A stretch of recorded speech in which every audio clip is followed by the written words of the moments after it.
Hello and welcome everyone. Thank you very much for tuning in. This is a Screencast-O-Matic presentation and recording for the first half of the warm-ups for the news cycle that we are actually on in this quarter.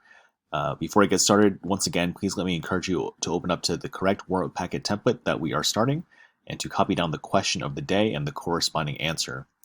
Please be advised that this is the last question of the day for the unit on political parties and voter behavior, and then we'll be moving into a different thematic question for the electoral process. So let's go ahead and get started. In examining Generation Z, that's your generation, what types of factors may have influenced them the most during the 2020 presidential election? So while you type down that question, I think the reason why that question is so important is because we studied voter behavior in this unit, and looking at your generation specifically, we can identify different types of ideologies and different types of practices and gain different types of insights that might tell us and show us what matters to your generation and moving forward how that might affect policy. So here we go. The first thing is the economy. According to young people, the faltering US economy, probably due in part to the pandemic, has brought either job loss or uncertainty, and in many ways this has modified the way that they look at the future or the way that they look at their current status of employment. How young people plan for their future has also been dramatically impacted and probably impacted their decision as well. Future career planning and of course ambitions might have been disrupted and modified, and so too might have their educational paths and pursuits, the current jobs that they're working, or opportunities that they have ambitions to pursue, that might have been altered as well. Another thing that might have affected their voting in the past 2020 presidential election is family planning. Young people always think about family planning, whether or not they're going to act on those ambitions or plan for the future. Ambitions of family-oriented dreams have been altered.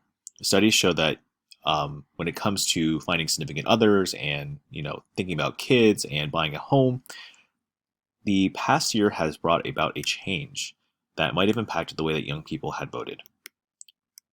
And obviously COVID-19, the pandemic itself, has brought just physical loss, hardship, and a change in socialization too. This is something we often don't think about, and that's the pandemic itself, like the actual physical disease. Many of us think about the social implications of COVID-19 with not being in school, but for young people, the actual disease itself has brought about tremendous loss and tremendous suffering. Racial justice is also an important issue to young people, and of course the events of the killing of George Floyd and other events throughout the summer of 2020 might have impacted the way that they voted. The glaring inequalities of race relations in our public sphere have become more apparent, and young people definitely are very vocal and ambitious when it comes to solving these types of problems. And this is something that also never gets talked about, but young people do prioritize it, and I'm glad that they do, and that is the issue of mental health. The coping with sociological and psychological issues are damaging and can be long-term. So in many ways, young people might have looked at some of these mental health issues that are either impacting them or their loved ones around them, and thus voted in a certain way to curtail the problems of that.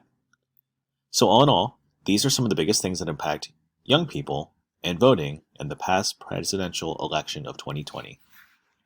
Let's go ahead and look at the next question of the day. So in transitioning over here, we are starting a new unit on the electoral process. And so we're going to understand more about how America picks a president. And so it's very fitting that in a way that we are looking at this now, as in many ways the election is still ongoing, and so too is the process. Let's go ahead and look at the first question of the day. What does it take to run and win the presidency of the United States? For this question, I want you to think about traits and characteristics only. So while you type down that question, let me just kind of rephrase this here. I think the reason why I wanted to ask this question for this lesson is before we even talk about the physical steps of becoming president, it's important to talk about the personal characteristics that people look for and really want to have in a champion, in somebody who's going to fight for them. These are some of the top traits and characteristics that matter most to the average American voter. Number one here, just in terms of general, the job of president requires a unique set of skills to lead a country in a rapidly changing world. So in many ways, before we get into the specific skill set, you just have to have a lot of skills anyway. I think, prioritizing these different skills, turning them on and off at certain times to deal with different types of crises or different types of challenges can yield different types of opportunities. All right, let's get more specific.